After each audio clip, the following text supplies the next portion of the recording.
네, 광고선의 출발새 아침 3부 시작합니다. 방금 전에 그 광고 듣기 전에 청취자분께서 질문 주신 거예요. 그러니까 택시에 5명 탈 수 있느냐 이렇게 물어보셨는데 정확하게 좀 제가 설명 좀 들어봤습니다. 승객만 얘기를 한다면 4명까지 탈 수가 있습니다. 그러니까 이제 기사까지 포함하면 5명이 되는 것이죠. 그래서 뭐 단순하게 5명이 안 된다 이렇게 얘기할 수는 없고요. 그러니까 택시 기사를 빼고 제외하고 승객 4명까지 탈 수가 있는 것입니다. 네. 자, 이번에는 박원석의 밑줄 시간입니다. 쏟아지는 뉴스 속 진짜 뉴스의 밑줄을 그어보는 시간입니다. 박원석 전 정의당 의원과 함께합니다. 전화로 연결돼 있습니다. 안녕하십니까? 네, 안녕하세요. 예. 자, 오늘 첫 번째 밑줄 그어볼 뉴스. 국민의힘 본선 주자 4명 확정됐습니다. 이게 벌써 설정이 뜨겁습니다. 예. 네. 나경원 후보는 스스로를 나이팅게일, 그다음에 오신환 후보는 이제 나경원 후보를 나경영 이렇게 좀 서로 비판을 했습니다. 이 상황 좀 당연히 이거 이제 본경선 진출한 사람들이니까 이렇게 서로 비판 수위 높아지는 거 당연한 것이죠. 어떻게 보면. 그렇죠. 아무래도 나경원 후보가 4명 본선 진출자 중에 예. 지금 선두를 달리는 후보 아니겠습니까? 예. 그리고 이제 오신환 후보는 추격하는 입장에서 선두를 달리고 있는 후보가 제시한 공약에 대해서 좀 비판적인 입장 표명을 했는데요. 공약 내용은 그런 겁니다. 서울에서 결혼해서 출산까지 한 그런 신혼 청년 부부에게 1억 1,700만 원까지 최대 이자 지원 혜택을 줄 수 있다. 이게 무슨 말이냐면 나경원 후보가 제시하는 공약은 서울에서 결혼한 청년 신혼부부 만 39세 미만이죠. 연소득 7천만 원 미만의 그 소득에 해당하는 청년에 대해서 토지 임대부 주택을 분양받은 경우에 그 대출 이자를 지원해 주겠다. 이런 어떤 의미였습니다. 예. 근데 이제 오신환 후보는 이걸 아마 이제 저출산 대책으로 이해를 했던 모양이고, 예. 과거에 이 국가혁명당의 허경영 대표가 지난 총선에서 아이 낳으면 1억 원을 주겠다 이런 저출산 공약을 했었거든요. 예. 거기에 빗대서 나경영이냐 이런 비판을 했던 거고, 예. 아마 이제 나경원 후보는 내 공약을 잘못 이해했다. 예. 모든 이제 39세 미만 그 신혼부부에게 무조건 1억 원 이상을 지원하겠다는 게 아니고, 예. 연령은 39세 미만이고 연소득 7천만 원 미만의 토지 임대부 주택을 분양받은 그런 청년 신혼부부에 대한 이자를 지원할 경우에 최대 1억 1,700만 원까지 이자 지원이 가능하다. 이자를 서울시가 대신 내준다는 얘기죠. 예. 이런 어떤 반론을 주고받았는데요. 아무래도 이게 같은 당내이긴 하지만 경선이다 보니까 예. 서로 간의 공약 검증 과정에서 다소는 좀 이제 이 긴장감 있는 그런 비유도 오가고 하는 것 같습니다. 예. 아무튼 지금 국민의힘 본선 주자가 4명 가려졌기 때문에 3월 4일 날 후보를 선출하는 걸로 알고 있는데요. 예. 예. 향후에도 이렇게 좀 이 정책과 관련해서 비전과 관련해서 경쟁이 치열해지지 않을까 이렇게 예상합니다. 예, 예. 자, 김종인 위원장이 안철수에게 끌려다닐 수 없다. 우리도 서울시장 후보 내겠다. 이렇게 얘기를 했습니다. 이제 얼마 전에 금태섭 안철수 회동 이거는 좀 반기는 듯한 그런 분위기더니 또 이런 발언을 했습니다. 이게 어떤 의중으로 좀 읽어야 되겠습니까? 김종인 위원장 특유의 기싸움 아니겠습니까? 예. 그래서 이 국민의힘에서 서울시장 후보를 내지 못하는 일은 일어나지 않을 것이다. 네. 이렇게 이제 공언을 한 거죠. 예. 금태섭 안철수 이른바 제3지대 단일화가 이루어지더라도 최종적으로 국민의힘 후보와의 단일화에서 이기겠다. 예. 라는 어떤 그 의지의 표현이기도 하고 또 지금 진행되는 그런 이 경쟁 상황에 대한 견제이기도 하고 또 의도적으로 긴장을 고조시키는 네. 그런 전략이기도 하고 예. 워낙 그 김종인 위원장이 선거에 능수능란한 분이다 보니까 예. 사실은 안철수 후보가 단일화를 제안한 지가 굉장히 오래됐어요. 예. 원샷 단일화도 제안을 했었고 일각에서는 입당 얘기도 오가고 했는데 결국에 상황이 정리되는 이 흐름을 보면 김종인 위원장 의도대로 상황이 정리가 되는 것 같아요. 네. 최종적으로 국민의힘 후보가 선출될 때까지 단일화는 없다. 그 뒤에 가서 네. 단일화를 뭐 추진을 하더라도 해보자.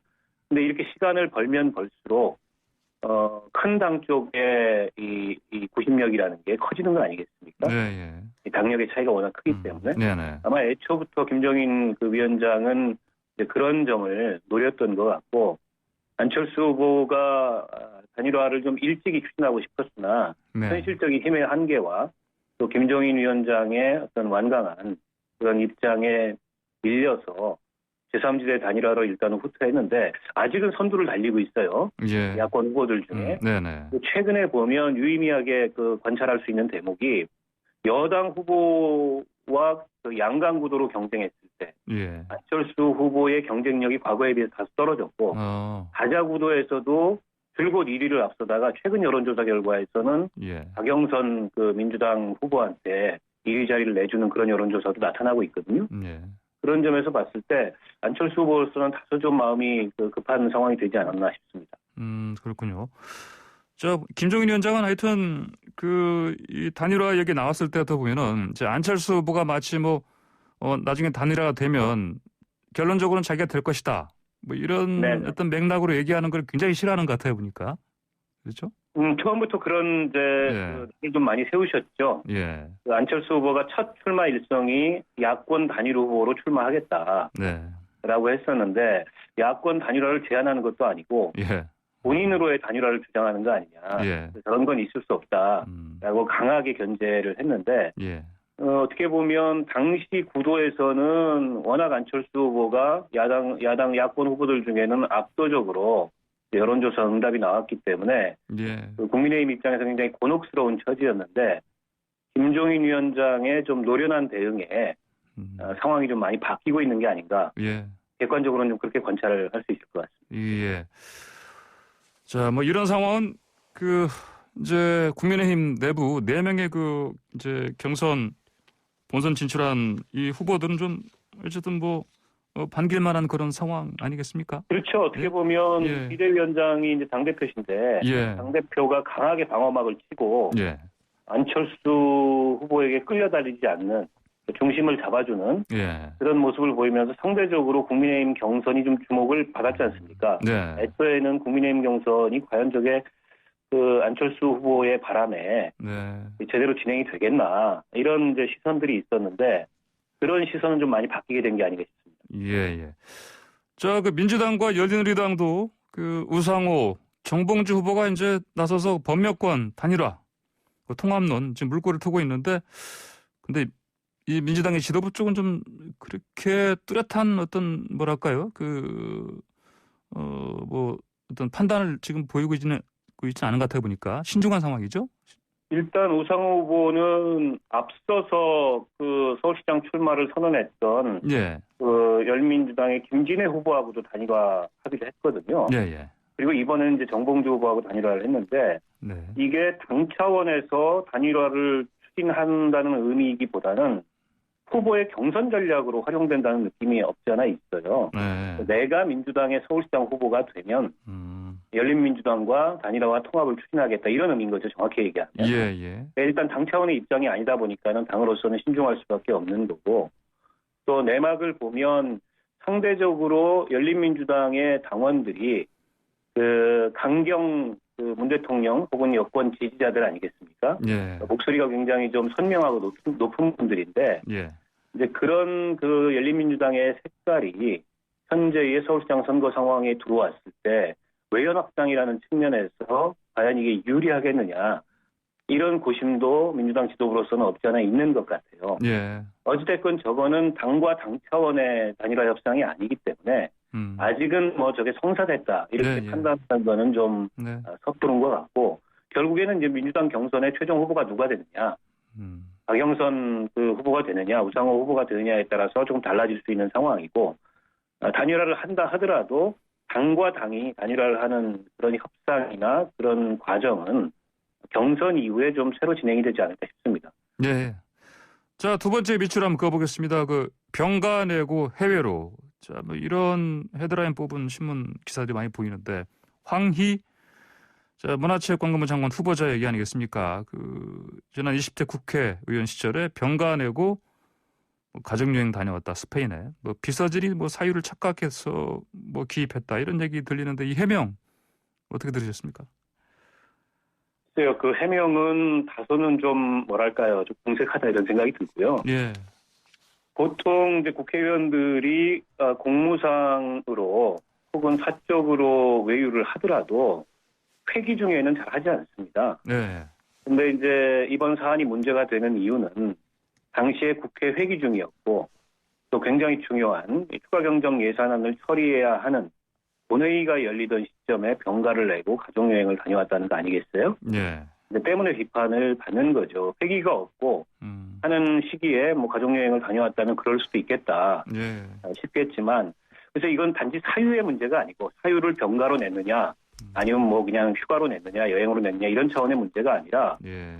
국회의원이 일을 해야 되는 회기 중에 이 병가를 내고서 사적인 어떤 해외 일정을 다녀왔다는 게 비판의 핵심이 아닌가 싶습니다. 예. 근데 지금 이제 황희 후보자 보니까 그 20대 국회의원 예. 하던 동안에 국회 회기 중에 뭐 출장 혹은 뭐 병가 이런 사유로 외유를 다녀온 일정들이 꽤 확인된 걸로 지금 나타나고 있어요. 네네. 아마 청문회에서 그에 대한 그 지적이 좀 있을 것 같은데 예. 그 후보자가 조금 더 허심탄회하게 그 문제가 있는 거는 그 문제대로 인정을 하고 또 잘못한 점은 인정을 하고 해명을 하더라도 해야 되지 않을까 싶습니다. 예. 단지 이게 뭐 예. 보좌관이 착각해서 예. 개인 휴가를 그냥 병가로 썼다 이런 변명은 너무 근색하고 문제 핵심은 일을 해야 되는 회기 중에 예. 뭐 국회의원도 세비를 받는 국민의 혈세를 받는 예. 일을 하는 사람이지 않습니까? 네네. 근데 일을 해야 되는 회기 중에 이런 사유를 들어서 사적인 해외 일정을 다녀왔다는 거는 네네. 비판받아도 마땅한 예. 그런 사유라고 봅니다. 직장을 이탈한 거네요, 보니까. 근무한 그렇죠. 시간에. 근무지 이탈이죠. 예. 자, 세 번째 밑줄 그어보겠습니다. 그 김명수 대 임성근. 자, 일단 녹취록이 드러나면서 이제 뭐 결론적으로는 이제 김명수 대법원장이 해명이 하신 거짓이었다 이렇게밖에 볼 수밖에 없겠는데, 저 여야 지금 설전 뭐 계속 더 이제 거세지고 있습니다. 어떻게 보십니까, 이 상황? 그 김명수 대법원장이 결과적으로는 이제 거짓 해명을 했고, 예. 즉 다시 말해서 임성근 부장판사의 사직 의사를 본인이 저 탄핵을 이유로 만류한 적이 없다, 네. 막은 적이 없다 이렇게 해명을 했는데 그게 이제 사실이 아닌 걸로 확인은 됐습니다만, 네. 저는 그 이전에 임성근 부장판사의 이 녹취와 녹취록 공개에 대해서 문제를 제기하고 싶어요. 대법원장과 예. 그 부장판사면 한 식구지 않습니까? 예. 그리고 오랫동안 사법부에서 함께 근무를 해왔는데 대법원장에게 사직 의사를 청하러 가면서 그 내용을 녹취했다가 예. 지금 이렇게 그 논란이 오가는 사이에 공개를 한다는 거는 글쎄 뭐랄까요, 한 조직 내에서 일하는 사람들 사이의 신뢰 문제이기도 하고 예. 또 개인적으로는 인성의 문제이기도 하다고 보는데요. 예. 물론 본인으로서는 뭐 상당히 억울할 수도 있고 또 헌정사 초유의 판사 탄핵안이 통과가 됐기 때문에 이제 그런 오명을 쓰고 싶지 않다 이런 심정은 이해합니다만 지금 저 탄핵안이 헌법재판소에서 가서 헌재에서 인용될 가능성이 그렇게 높지 않거든요. 예. 왜냐하면 앞서 있었던 이 고소고발 사건에서 무혐의 판결을 받았고 이미 뭐 이제 이달 말이면 사직을 하는 상황이기 때문에 실효성도 굉장히 떨어지고 그런데 이렇게 그 대법원장과 주고받았던 그런 대화를 아무리 그게 이제 공적인 일을 가지고 주고받았다고 하더라도 예. 공개하는 게 과연 이게 바람직한 모습인지에 대해서 좀 문제를 지적하고 싶고요. 예. 김명수 대법원장도 좀 더 솔직하게 말씀하셨더라면 어떨까 싶습니다. 그러니까요. 정치권에서 탄핵이 논의되는 상황에서 사직을 한다는 거는 사법부로서 정치적 부담이 굉장히 크다. 예. 내 정치적 부담이 굉장히 크다. 그래서 사직을 허용할 수 없다. 라는 취지로 얘기했다라고 솔직하게 인정을 했다면 그 자체가 논란은 될 수 있을지언정 거짓말 논란은 빚어지지 않았을 텐데 네. 이게 뭐 한나라의 대법원장이 글쎄요 뭐 거짓말이 탄핵 사유이거나 그게 위헌적인지는 모르겠습니다만 어쨌든 신뢰를 기반으로 한 직무를 수행해야 되는데 그런 점에서는 김명수 대법원장도 이번에 체면을 굉장히 구겼다. 이렇게 얘기할 수밖에 없을 것 같습니다. 예, 알겠습니다. 오늘 밑줄은 여기까지만 그어보겠습니다. 오늘 말씀 잘 들었습니다. 감사합니다. 고맙습니다. 네, 지금까지 박원석 전 의원이었습니다. 자, 전 세계 곳곳의 다양한 이슈를 짚어보는 국제 이슈 코너입니다. 자, 한국일보의 손성원 기자 전화로 연결돼 있습니다. 송 기자 안녕하십니까? 네, 안녕하세요. 예. 자, 먼저 그 미얀마 지금 쿠데타 후에 그 시위가 좀 확산되고 있죠? 어떻습니까? 네, 맞습니다. 지금 미얀마 최대 도시 양곤에서 2일 밤 쿠데타에 반대하는 시위가 열린 이후 계속해서 지금 시위대 규모가 확산되고 있습니다. 지금 2일에 열린 시위는 양곤 시내 일부 지역에서 단 몇 분간 돌발적으로 진행될 예정이었는데 15분 이상 길게 이어졌고요. 시민 수십 명은 오후 8시쯤 일제히 자동차 경적을 울리고 냄비와 프라이팬을 두들기며 항의 의사를 표시했다고 합니다. 6일에는 시민 수천 명이 거리로 나왔는데요. 양곤 시내에 수천 명이 나와서 민주주의 승리 이런 구호를 외치면서 행진을 했고 아웅산 수치 국가고문 등 구금된 인사를 석방하라 촉구했다고 합니다. 예. 이 시위는 7일에도 이틀 연속으로 이어졌습니다. 지금 현지 언론이 전한 시위 동영상에는 그 차량이 많은 도심에서 시위대가 그 아웅산 수치 고문이 이끄는 정당인 민주주의 민족동맹의 상징색인 빨간색 머리띠 그리고 깃발을 흔들며 거리를 행진하는 모습이 담겼습니다. 시위에 참가한 시민들, 네, 그렇습니다. 예. 시위에 참가한 시민들은 태국 반정부 시위를 통해 저항의 상징으로 유명해진 세 손가락 경례를 하기도 했고요. 시위대 행진에 시민들이 박수를 보내는 모습과 한 시민이 앞장선 시위대 여성을 안아주는 장면도 영상으로 소개됐습니다. 지금 시민 불복종 운동은 말씀해 주신 것처럼 확산세인데요. 예. 6일에는 양곤 대학가로 항의 시위가 번졌고 양곤 국립대와 박원대 등 두 곳에서 각각 200명이 집회에 동참했고요.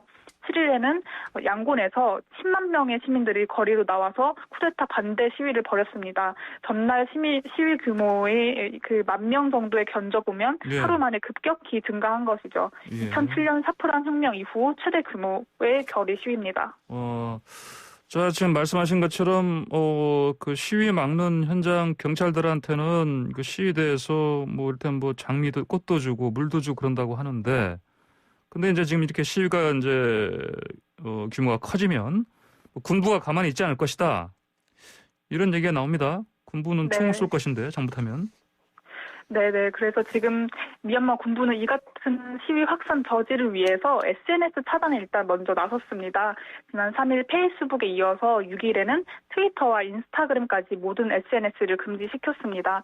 다만 말씀드린 대로 시위대가 평화적인 운동에 나서고 있습니다. 그래서 인터넷에 차단되기 전 SNS 중계 영상을 보면 거리의 시위대가 경찰이 가시철사를 치고 앞을 막자 방향을 돌리거나 이들과 거리를 두고 구호를 외치거나 예. 혹은 이 경찰들에게 다가가서 장미꽃을 달아주면서 국민의 편에 서달라 이렇게 말하기도 했습니다. 예. 하지만 7일 로이터 통신에 따르면요. 미야와디 일부 시위대가 경찰이 쏜 고무탄을 맞고 다친 것으로 보인다는 보도가 나왔습니다.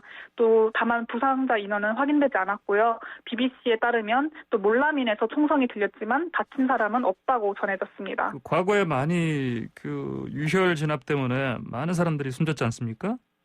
네, 맞습니다. 지금 미얀마에서는 1988년 그리고 2007년 운동 당시에 군부가 시위대를 무자비하게 유혈 진압한 전례가 있습니다. 1988년 9월 민주화 운동 당시에는 3,000여 명이 숨졌고요. 2007년 군정의 급격한 유가 인상으로 불거진 시위에서는 수백 명이 사망하기도 했습니다. 이 때문에 군부에 의해 구금된 아웅산 수치 국가고문도 쿠데타 당일 성명을 통해 국민들에게 쿠데타를 인정하지 말라고 촉구를 하면서도 비폭력을 당부한 것으로 알려졌습니다. 그렇군요. 미얀마 현대사는 또 한마디로 쿠데타로 얼룩졌다. 이런 얘기도 들립니다. 얼마나 그렇게 심했길래 이런 얘기를 하죠? 네, 지금 1948년에 영국으로부터 미얀마는 독립을 했습니다. 예. 이후 70년이 지났는데 계속해서 군사정권이 쿠데타로 엎어지고 그렇게 들어서는 또 다른 군사정권이 쿠데타로 엎어지고 이것을 반복을 했습니다. 독립 후에 14년 만인 1962년에는 내윈 육군 총사령관이 역시 쿠데타로 정권을 잡은 뒤 53년간 군사독재에 신음을 했고요. 이후 1988년 3월 민주화를 요구하는 시위가 발생했습니다. 이른바 88 항쟁인데요. 당시에는 시민 3,000명이 총에 사망하고 10,000명이 실종됐습니다. 아웅산 수치 여사가 이 참상을 목격하면서부터 예. 이제 민주화 운동의 길에 들어서기도 했고요. 예. 이때 연설로 시민의 주목을 받은 아웅산 수치는 민주주의 민족동맹을 세우는데 힘을 보탰고 첫 총비서가 됐습니다. 예. 그해 9월 18일 또 다른 군인인 소망왕 장군이 쿠데타를 일으켜서 정권을 또 다시 잡고요. 그때도 또 다시 무자비한 학살이 있었습니다. 아웅산 수치 여사 이 가택연금이 유명하잖아요, 또. 네네, 그렇죠? 맞습니다. 그 이듬해인 1989년 7월에 가택연금이 처해졌고요. 그럼에도 1990년 총선거에서 아웅산 수치가 이끄는 민주주의 민족동맹이 또 압승을 거두었고 하지만 또 군사정부는 이를 인정하지 않고 예. 오히려 지도부 등에 있던 수백 명을 감옥에 가두었습니다. 예. 그래서 이듬해에 또 이제 아웅산 수치가 노벨평화상 수상자로 선정됐지 않습니까? 예. 그때도 1991년. 시상식에는 예. 네, 참여하지 못했습니다. 그래요. 듣지 않으니까 또 당시 남편이 그 타계했을 때도 못 갔다고 들었어요. 그렇죠? 네, 맞습니다. 그때도 가지 못했고요. 2003년에 또다시 같은 연금 조치가 취해졌고 2010년에서야 자유의 몸이 됐고요. 2015년 11월에는 총선에서도 압승을 거두며 역사적인 정권 조치를 이뤄냈고 예. 지난해 11월 총선에서도 또 압승을 했지만 이번에 그 군부가 이것에 좀 위협을 느꼈는지 기어이 무력으로 정권 탈취를 선언한 것 같습니다. 자, 러시아로 좀 넘어가 볼까요? 러시아에서도 지금 시위가 들끓고 있죠. 그 나발리, 그러니까 이제 그 야권 인사 아닙니까? 나발리 석방을 요구하는 시위. 이것도 지금 막 거세지고 있죠?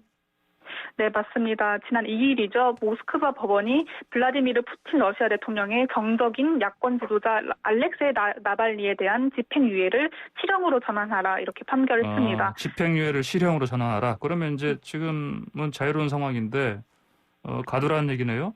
네, 그렇습니다. 그래서 3년 6개월의 징역형을 살게 됐습니다. 앞서 나발리는 지난해 8월 러시아 국내선 비행기 안에서 독극물 테러를 당해서 혼수 상태에 빠졌다가 또 독일에서 치료받고 회복을 했었는데 지난달 17일 러시아에 도착하자마자 또 체포가 됐고요. 이때 뭐 러시아 연방보안국이 독살 시도에 개입돼 있다 이런 의혹이 나오고 있지만 정부는 모르쇠로 일관하고 있습니다. 그렇군요. 자, 근데 이 시위가 지금 언뜻 보기엔 그냥 나발리 석방 요구하는 시위인데 이게 민생 불만 요로까지 좀 폭발되면서 이제 반정부 투쟁으로 좀 확산하는 그런 상황이다. 이런 얘기가 들립니다. 맞습니까? 네, 맞습니다. 지금 이번 시위는 단순히 석방 요구, 인권 침해 비판 이런 지역적인 수준을 넘어섰고요. 생활 수준 저하, 감염병 사태, 부정부패 이런 것들이 이번 나발리 체포가 경종을 울려서 더 확산된 것으로 보입니다. 그래요. 그래서 지금 미국 일간 뉴욕타임즈는 서방 국가의 제재로 지금 외국인 투자가 러시아에 대해서 줄어들었고 산유국으로서의 위상도 저유가에 극심한 타격을 입었다. 실질 임금 감소를 경험한 시민들이 이제 푸틴을 다르게 보기 시작했다. 이렇게 분석을 했습니다. 그럼 친푸틴 성향 도시에서도 이렇게 시위가 거세다고 좀 들었고요. 그러면 이제 실제 그 유가가 하락이 심했습니까? 러시아에서?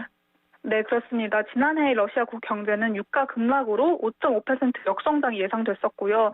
이미 2014년 러시아의 크림반도 합병 이후 서방 국가의 계속된 제재로 2019년 성장률도 1.1%에 그쳤습니다. 제재라는 건 2014년에 러시아의 크림반도 합병에 따른 제재였죠? 네, 맞습니다. 자, 푸틴은 지금 어떻게 하고 있습니까? 이 상황에서? 네, 지난달 31일 120여 개 도시에서 동시다발적으로 집회가 열려서 총 5,000명 넘게 체포가 됐고요.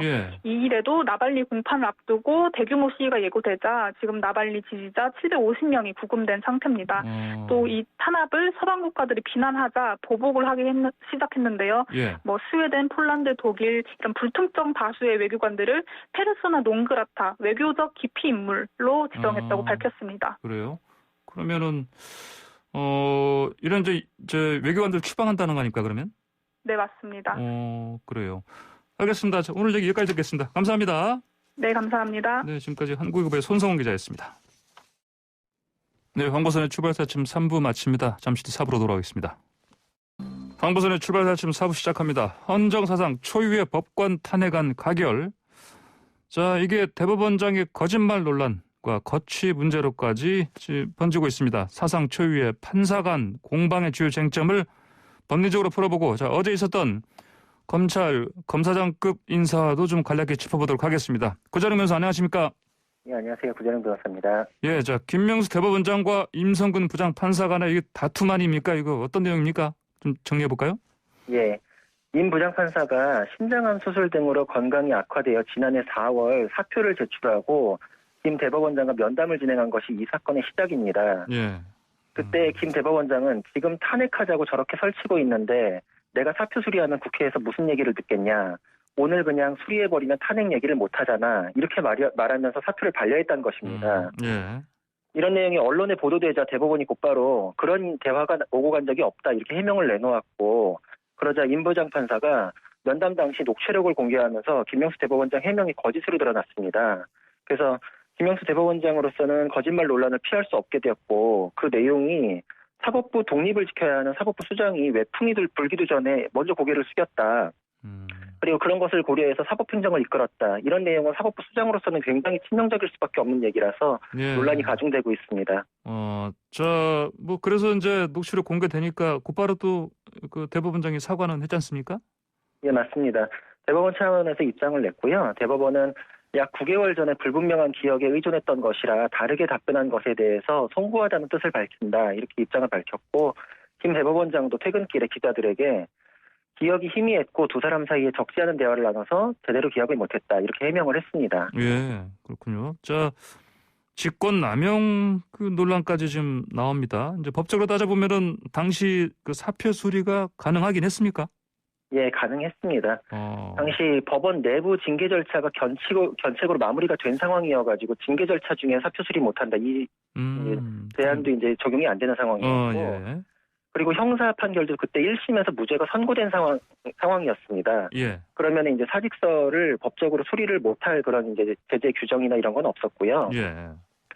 그래서 두 사람 사이에 오고 간 대화도 법적으로 이게 된다 안 된다에 대한 얘기가 그래서 없었던 거 아니냐. 그래서 탄핵 얘기를 했던 거 아니냐. 이런 얘기들도 이제 나옵니다. 그래서 이 사직 문제가 탄핵 절차 소의 이익과 관련해서 중요한 쟁점이라서 이제 같이 논란이 되고 있는 건데 대법원장이 탄핵을 언급하면서 사표를 수리하지 않았다면 사법부 내부의 문제가 아니라 결국은 국회의 정치적인 문제를 사법부 내부로 끌고 와서 사법행정에 반영시킨 거 아니냐. 그러면은 외풍이 불어도 차단을 해줘야 되는데 뭐 외풍을 지금 안에서 고려해가지고 스스로 이렇게 했다. 이런 건 굉장히 좀 간단치가 않은 문제입니다. 예. 그래서 법적으로는 수리하지 못할 이유가 없었는데 결국은 규정에 근거하지 않고 반려했다. 이게 그리고 고려한 사유가 탄핵이다. 그렇다면 이게 직권을 남용해가지고 수리하지 않은 것이 아니냐. 예. 그래서 이제 고발까지 이어진 것입니다.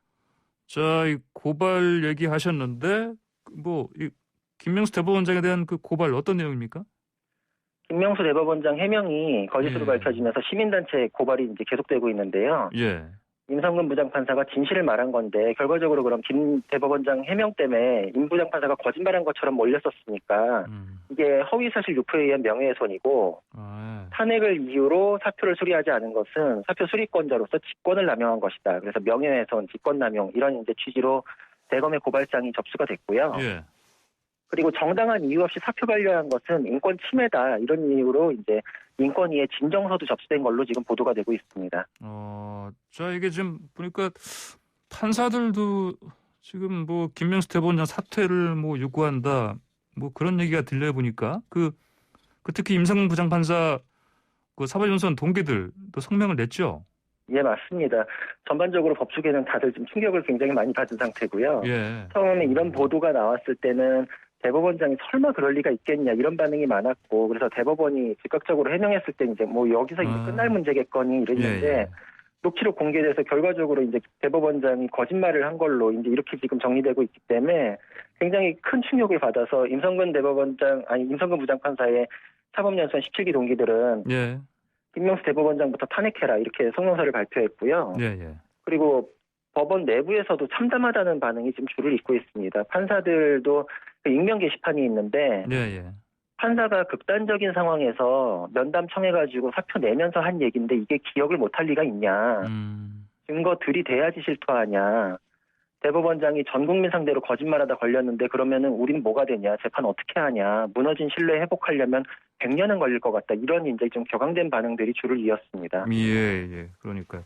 자, 근데 일각에서는 또 아니 그 판사끼리 둘이 앉아가지고 얘기하는 것까지 그거를 녹취까지 하느냐. 그러니까 대법원장이 사실은 뭐 녹음하는 상황 사실은 그때 뭐 인지하지 못했을 것이고요. 그렇죠? 네. 그래서 이제 맞습니다.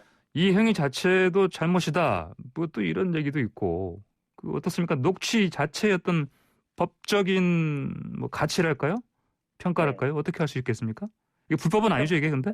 예, 맞습니다. 그래서 예. 법적으로 일단 쭉 한번 따져보면은 예.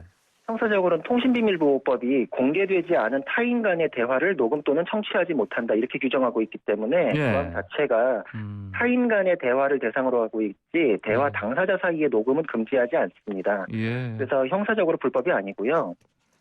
그리고 또 이 사안 들으면 이제 좀 궁금하신 분도 있을 텐데 뭐 남의 얼굴 함부로 찍으면 위법하던데 이게 목소리는 아닌가 이런 의문이 있으실 수 있는데 방금 이제 말씀드린 거는 민사적인 영역의 문제입니다. 민사적인 부분까지 살펴보면은 예. 음성권도 초상권처럼 인격권의 한 부분으로서 동의 없이 녹음하면은 손해배상 문제는 제기될 수가 있습니다. 예. 그래서 판례에서도 음성권도 인격권의 한 부분으로서 보호돼야 된다. 다만 정당방위 또는 사회상규에 위배되지 않으면 위법하지 않다. 이렇게 판시하고 있습니다. 예. 그래서 방금 사건들에 대해서 이제 정리를 해보자면 형사적으로는 합법이다. 그리고 민사적으로는 위법할 수 있지만 이것은 금전적인 손해배상 문제다. 예. 그런데 그것도 정당방위나 사회상규에 위배되지 않으면 손해배상 책임도 없다. 이렇게 요약할 수 있습니다. 예. 이 보니까 그 임 판사가 그런 상황을 어느 정도 이제 예상을 했으니까 아마 녹음도 하지 않았을까 그런 추정은 드는데. 그렇죠. 그리고 또 예. 사실 먼저 이게 무슨 폭로 형식으로 깐 게 아니라 예. 이제 입장이 나오고서 그거에 대해서 했기 때문에 아마 이런 것들도 다 고려하고 좀 가장 합법적인 이제 자신의 판단에 따른 거다. 예. 아마 그런 생각을 했지 않았을까 싶습니다. 예. 그러면 이게 이제 상대방 모르게 녹취한 건 맞는데 이게 사건에서 증거 능력은 어떻습니까? 네, 증거 법칙이 가장 첨예하게 대립하는 부분이 형사 사건인데요. 예. 민사 사건, 행정 사건, 탄핵 사건 뭐 여러 가지 사건에서 증거로 녹취록이 제출되는 경우가 많은데 증거 능력 평가 기준이 사건 유형별로 조금씩 다릅니다. 그 중에서 수위가 가장 높은 게 형사 사건인데 위법 수집 증거가 증거로 쓰이지 못하는 거는 이건 주로 이제 개념이 수사기관이 예. 위법한 방법으로 증거 수집했을 경우를 이제 예정했던 것이고 예. 타인의 위수증 이런 문제는 수사기관에 대해서처럼 그렇게 엄격하지는 않습니다. 사인 간의 개인 간의 그렇죠. 녹취는 뭐 예. 이렇게 엄격하게 이를테면 그렇죠. 예, 그러면 이게 증거 법칙상으로 이게 그래서 그러면 예. 증거 능력이 부인될 이유가 없고요. 아, 네. 그리고 방금 말씀드린 형사 사건에서도 그런데 예. 다른 소송에서는 더 좀 기준이 낮습니다. 그래서 참고로 말씀드리자면 민사소송이나 행정소송 이런 데서도 녹취록이 굉장히 많이 제출되는데 예. 증거 능력이 부인된 사례는 본 적이 없습니다. 아, 그렇군요. 예. 김명수 대법원장은 그 취임 과정에서 사실은 그 직권남용 논란이 있지 않았습니까? 예, 이것도 이제 같이 보도가 되면서 좀 논란이 됐었는데 네. 2017년경에 김명수 대법원장이 대법원장 인준 표결 며칠 전에 야당 동의를 얻기 위해서 임성근 부장판사 등을 동원해서 야당 의원들에게 설득을 하도록 시켰다. 이런 내용도 지금 문제가 되고 있습니다. 그때는 임성근 부장판사의 협조를 얻은 것이 그렇죠. 되겠네요. 사실이라면. 예. 예, 근데 권성동 의원 등이 지금 사실관계를 일부를 확인해주고 있기 때문에 그런 사실관계가 지금 좀 사실로 확인돼가는 이제 그런 과정으로 보이고요. 예. 그런데 이것도 좀 논란인 게 법원조직법이나 이런 데서 법관이 아직 그러면 아직 이게 예. 지금 사실로 지금 확정된 건 아니죠, 그러면? 확정까지는 아닌데 예. 이게 지금 그런 사실로 볼만한 이제 사실관계들이 이제 좀 진술들이 좀 매칭이 돼가고 있기 때문에 네네. 아마 이것도 이제 사실 아닌가 그쪽에 좀 무게가 실리고 있습니다. 그 임성근 부장판사한테 뭐 이거 설득하도록 시켰다는 얘기는 아직은 확정된 건 아니고 뭐 네. 정황상 그런 그렇죠. 직하다 이렇게 봐야 되겠네 지금은요. 예예. 예. 근데 그 당시에 법원조직으로도 그렇고 법관이 사실 이런 거에 개입하고 이런 것들이 사실 엄격히 금지되어 있는데 예. 이런 거를 요구했다라고 하면은 네. 이게 의무 없는 일을 시킨 게 아니냐. 그럼 이것도 직권남용 아니냐. 이것까지도 지금 함께 지금 논란이 되고 있습니다. 그러니까 임성근 부장판사 그 1심 무죄 판결 난 이유 중에 하나가 이 직권남용 부분이 인정이 안 됐기 때문 아닙니까? 예, 맞습니다. 예. 근데 이 부분에서는 또 직권남용이 실제로 어떤 영향력을 행사할 수 있었기 때문에 그렇죠. 만약에 사실이라면 네, 김명수 대법원장의 경우에도 지금 계속해서 직권남용들이 계속 지금 논란이 되고 있습니다. 그렇군요. 근데 지금 뭐 야당 쪽에서는 뭐 탄핵소추 해야 된다. 김명수 대법원장을. 네. 이런 얘기를 하고 있는데 만약에 이것까지도 만약에 추진이 된다면, 근데 물론 이제 뭐 지금 여야 지금 의석수 분포로 봤을 때는 가능성이 높지는 않지만 만약 그래도 만약에 탄핵소추로 이어진다면 이거는 이제 그러면 한 해 이제 판사와 탄핵소추가 2건이 이루어지는 거겠네요. 그렇죠? 네, 맞습니다. 대법원장에 대한 탄핵소추는 옛날에 1985년 12대 국회 때 부당한 판사 인사했다는 이유로 유태용 대법원장에 대해서 소추안이 결의는 뭐 발의됐지만 부결된 사례가 거죠.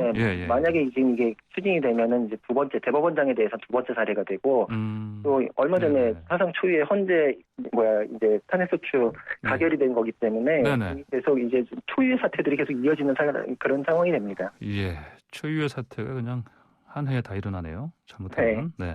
그렇게 되지 않겠죠 아마? 그렇죠? 네. 네. 지금의 논란을 봐서는 사법부 독립에 관한 뭐 어떤 의심, 뭐 거짓말 논란 이것만 들어도 사실은 징계 사유가 될 수 있지 않나 이런 또 의견이 있습니다. 어떻게 봐야 됩니까? 예, 그렇게 볼 수 있습니다. 그래서 법관 징계법을 보면 법관이 품위를 손상하거나 법원의 위신을 떨어뜨린 경우 이걸 징계 사유로 삼고 있거든요. 그래서 형사상 죄책 성립 문제를 제외한 나머지만으로도 사실 징계 사유는 있어 보이는데 근데 문제는 법관 징계법이 대법원장이 징계 대상자인 경우를 정하고 있지 않습니다. 네, 그래서 오히려 위원장도 대법원장이 임명토록 하고 있고 징계 처분의 집행도 대법원장이 하도록 규정을 하고 있기 때문에 법관 징계법 만들 때 대법원장이 징계 대상이 되는 거는 상상도 안 했다. 이런 걸 알 수 있는 대목이고요. 그래서 물론 자신의 문제에 대해서는 직무 수행을 할 수 없는 경우에 해당한다. 이렇게 이론 구성은 가능합니다. 근데 과연 그런 이론 구성까지 해가면서 대법원장 징계하겠다고 나설 대법관이 있을지 의문이라서 내부의 징계 절차로는 해결될 수 있는 문제로 보이지는 않습니다. 그렇군요. 지금 근데 야권에서는 앞서 말씀드린 대로 그 김명수 대법원장에 대한 탄핵, 소추, 그다음에 자진 사퇴하라 뭐 이런 주장이 지금 뭐 나오고 있는데 혼재되고 있는데 이게 지금 근데 이 목소리 두 개 자체가 어떻습니까? 그 탄핵 얘기는 좀 약간 잦아드는 것 같기도 하고. 왜 이런 상황이 됐죠? 네, 맞습니다. 이게 야권의 셈법이 간단치가 않아서 그렇습니다. 탄핵을 먼저 언급했으나 야권이 탄핵안 추진해봤자 여권이 압도적 다수를 점하고 있기 때문에 부결될 가능성이 높고 그렇다면 국민 대표인 국회에서 판정났다. 표결 붙여봤는데 별거 아니라서 부결됐다. 이런 식으로 면죄부만 주게 될 우려를 하고 있습니다. 그래서 자진 사퇴에 대한 공세로 이제 전환을 하는 모양새인데 그것도 야권에서 지금 실익이 있는지에 대해서 복잡한 속내입니다. 자진 사퇴면 자진 사퇴지 뭐 실익까지 지금 생각을 해봐야 됩니까? 그 정도로 지금 왜냐하면 굉장히 이제 강하게 밀어붙이는데 실제로 그런 결과를 얻어냈다라고 했을 때는 대법원장 임기가 6년인데 문재인 대통령이 그러면은 후임 대법원장을 또 지명하게 되기 때문에 그러면은 야권으로서는 다음 차기 정권에서 지명해야 되는 대법원장 지명권을 지금 우리 주장에 의해서 바로 날리게 되는 거랑 직결이 된다. 차기 정권 5년 동안 6년의 대법원장 임기가 그대로 그냥 재임하게 되는 거거든요. 그러니까 다 차기 정권에서 대법원장 지명권은 없게 되는 거기 때문에 이런 것까지 지금 고려해가지고 좀 복잡하게 생각을 하고 있습니다. 이게 뭐 좀 속된 표현일 수 있겠습니다만 그 야당 입장에서는 만약에 지금 김 대법원장이 만약에 자진 사퇴한다면은 그 차기 또 대법원장을 이제 현 문재인 정권에서 뽑게 되기 때문에 이게 일종의 뭐 알박기다. 그렇죠. 야권에서는 또 야권에서는 이렇게 생각을 합니다. 그렇게까지 볼 수도 있겠네요. 판단이 좀 복잡하겠습니다. 자, 그러면 김명수 대법원장에 대한 논란, 직권남용, 탄핵, 자진 사퇴 등 이 문제들 법적으로는 좀 어떻게 좀 정리해 볼 수 있겠습니까? 김 대법원장이 일단 고발당한 형사사건들 먼저 살펴보면은 직권남용 등 형사범죄 구성하기에는 지금까지 나온 사실관계로는 교척 구성하기에는 좀 부족해 보입니다. 그게 또 그 최근에 그 판례 동향을 보면은 직권남용죄 성립 범위를 좁게 보는 판례가 최근에 이제 계속 나오고 있거든요. 그래서 박근혜 대통령 그때 그 국정농단 사건 문제됐을 때 그때보다 대법원 판례가 굉장히 좁아졌습니다. 이런 것들까지 고려를 했을 때는 직권남용죄 성립된다 보기에는 좀 부족해 보이고 그리고 탄핵은 방금 앵커님도 말씀하셨다시피 이게 지금 국회 지형상으로도 가능성이 거의 없고 예. 그리고 사실 중대한 헌법 위반 뭐 이제 헌재에서 심리하는 기준 놓고서 이제 가정을 해봤을 때도 예. 그 정도까지 대법원장 자리 그 중대한 자리를 파면시킬 정도의 압도적인 그런 이익을 인정하기가 조금 그것도 좀 무리는 있어 보입니다. 남게 되는 거는 그래서 자진 사퇴 문제인데 예. 이건 이제 그러면 벌써 이제 법적인 내용보다는 법적인 걸 근거로 한 이제 그 정치적인 내용이 되거든요. 네. 미국에서는 닉슨이 워터게이트 사건 자체가 아니라 그걸로 연결된 거짓말 때문에 문제돼서 사임한 전례가 있긴 하지만 네네. 이것까지 고려할지 말지 역시도 이제 김명수 대법원장 개인에게 주어진 선택의 문제입니다. 예, 그러니까 이것도 탄핵해야 한다는 이런 주장 자체를 또 그 임부장 판사한테도 또 사실은 만약에 들이댄다면 네. 스스로 또 논리적으로도 모순에 또 처할 수도 있고요. 그렇죠? 그렇습니다. 예. 자, 그럼 이번에 어제 있었던 검찰 인사 좀 짚어볼까요? 총평 어떻게 할 수 있을까요? 네, 가장 주목을 받았던 이성윤 서울중앙지검장이 유임됐고 예. 심재철 검찰국장이 서울남부지검장으로 이정수 서울남부지검장이 검찰국장으로 서로 자리를 맞바꾸는 스위치 인사가 됐습니다. 예. 그리고 공석이던 대검 기획조정부장의 조종태 춘천지검장이 춘천지검장은 김지용 서울고검 차장이 전보 인사됐습니다. 예. 이게 결국은 자리를 옮긴 게 4명에 불과하지만 유임된 인사들까지 살펴보면 인사이동 취지를 엿볼 수가 있습니다. 예. 서울중앙지검은 정권과 관련한 핵심 사건이 모여있고 또 서울남부지검은 여의도를 관할하기 때문에 국회 사건하고 예. 라인펀드 등 사기 사건이 이제 집중된 곳입니다. 예, 또 예. 검찰국장은 검찰을 관할하는 법무부의 보직에 꽂힙니다. 여기에 한동훈 검사장이 수사부서로 복귀할지 여부도 관심을 모았지만 복귀되지 않은 것까지 함께 살펴보면 네네. 결국은 기존 체제가 그대로 유지된 것이다. 윤 총장 의견은 반영되지 않았다. 네. 소위 추미애 전 법무부 장관 라인 인사들이 모두 살아남았다. 앞으로도 지금까지와 유사한 기조가 계속될 것이다. 아마 이렇게 정리할 수 있을 것 같습니다. 예, 그 야당 쪽에서는 뭐 이거 사실은 이 인사 두고 또 할 말이 많겠습니다. 알겠습니다. 오늘 말씀 네. 여기까지 듣겠습니다. 감사합니다. 예, 네, 감사합니다. 지금까지 구자룡 변호사였습니다. 네, 매일 아침 스포츠의 매력을 짧고 굵게 전해주는 스포츠가 얼마나 좋은지 시간인데 오늘은 조은지 기자 아니고요. 다른 기자랑 전화 연결해야 되겠습니다. 안녕하십니까? 네, 안녕하세요. 출장 떠난 조은지 기자 대신해서 오늘 하루 스포츠부의 또 다른 조 기자가 나왔습니다. 조성호 기자입니다. 오케이. 또 다른 조 기자. 네, 조성호 기자. 안녕하십니까? 네, 안녕하세요. 자, 오늘 준비한 소식 뭡니까? 네, 토트넘 손흥민 선수 소식부터 전해드려야겠습니다. 드디어 골을 넣었습니다. 지난달 6일 리그컵 준결승전 골 이후에 한 달 동안 골을 넣지 못했습니다. 여기에 단짝이죠. 최전방 공격수 해리 케인이 부상으로 빠지면서 만나는 팀마다 손흥민 선수에게 수비가 집중되면서 몸고생, 마음고생 말할 것 없이 심했는데요. 예. 어젯밤 웨스트 브로미치와 프리미어리그 23라운드 경기에서 후반 13분 팀이 2대0으로 앞서가는 추가골을 넣었습니다. 리그 13호 골, 이번 시즌 17번째 골입니다. 예. 루카스 모우라의 패스를 오른발 논스톱 슈팅으로 멋지게 마무리했습니다. 그렇군요. 그 지금 방금 말씀하신 단짝. 네. 그 해리 케인이 그럼 이번 경기는 나온 거죠? 네, 8년여 만에 리그 3연패 수렁에 빠진 토트넘이 예. 발목을 다쳐 2경기 못 나온 케인을 선발 출전시키는 강수를 넣었습니다. 네, 결론적으로는 신의 한 수였는데요. 14일 맨시티전, 빨라야 11일 FA컵 16강전에나 복귀할 거로 예상됐는데 예. 그만큼 승리가 절실했습니다. 케인과 손흥민의 콤비 플레이가 살아나면서 공격도 활로를 찾았고 케인도 후반 4분 마수거리 득점을 올리면서 건강을 스스로 증명했습니다. 예. 손케 듀오가 나란히 득점 공동 2위에 올랐고 팀도 이기면서 승점 3을 챙겼습니다. 여전히 리그 8위에 머물러 있지만 반전 계기는 마련했습니다. 네, 단짝 뽑기에 신나게 뛴 손흥민 선수 프리미어리그 사무국이 실시한 팬투표에서 80% 넘는 지지를 받아 경기 최우수 선수 됐습니다. 이제 케인 선수가 깜짝 복귀한 거 그래서 이 승리한 거 보니까 단짝은 확실해 보이네요 보니까 그렇죠? 네네. 네. 그 손흥민 선수 말고도 주말 사이에 이제 골 소식이 참 주말에 많았죠? 네, 그렇습니다. 해외에서? 예. 네, 축구에서 제일 좋은 게 골 소식이죠. 예. 어제 독일 분데스리가 프라이부르크에서 뛰는 정우영 선수가 시즌 3번째 골 넣었습니다. 앵커님 혹시 무회전 슛이라고 들어보셨나요? 호날두 슛이죠 원래? 유명한. 네, 그렇습니다. 호날두 네. 선수의 전매 네. 특허인데요. 네네. 네네. 강호 도르트문트와 경기에서 정우영 선수가 이 무회전 중거리 슛으로 후반 4분 선제골 넣었습니다. 올 시즌 주전으로 잘 나오지 못했는데 최근 예. 3경기 연속 나와서 2골 넣었습니다. 존재감을 확실히 알리고 있는데요. 예. 정우영의 프라이부르크가 이겼고 무려 11년 만에 도르트문트한테 거둔 승리라고 합니다.